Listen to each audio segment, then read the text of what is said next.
మా co director Ramprasad ద్వారా మోహన్ వీళ్ళు వచ్చారు. అంటే నాకు కథ చెప్పిన తర్వాత తను ఫస్ట్ నుంచి ఉదయ్ భాను గారు మీరు చేస్తారో చేయరో తెలియదు, కానీ ఫస్ట్ మిమ్మల్ని అనుకుని ఆ క్యారెక్టర్ రాసేసుకుని తను ఇమాజిన్ చేసుకుని చూసేసుకుని చెప్తా ఉండేవాడు. చెప్పిన తర్వాత అంటే థ్రిల్లర్ ఇది, నా దగ్గరికి ఎందుకు వచ్చారు, ఇది మన కప్ ఆఫ్ టీ కాదు.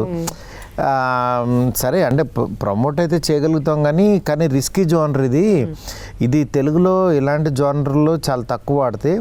బట్ జనరల్గా ఇదే సినిమా మలయాళం తీసామంటే డబ్బింగ్ మన తెలుగు బాగా చూస్తాం ఎక్కువ. అంటే ఇది అబ్బా మలయాళం డబ్బింగ్ అని, నేను అదే తప్పని చేసే ఇది మలయాళంలో తీయాల్సింది ఫస్ట్.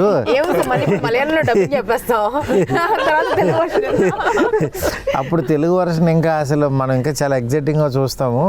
కానీ తెలుగులో ఇలాంటి సినిమా తీశారని అంటే కూడా కొంచెం నమ్మరు.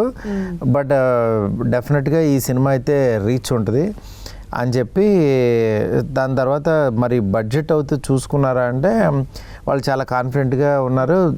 దట్టు మెయిన్ విజయ్ గారు ఆయన లేదు సార్ వాళ్ళకి మాట ఇచ్చానని చెప్పి ఇంకా దీనికి ఏం కావాలో అది చేసి రిలీజ్కి అయితే తీసుకొచ్చారు. లాకర్ ఓపెన్ చేసి పెట్టేశారు. లాకర్ ఓపెన్ చేసి పెట్టారు.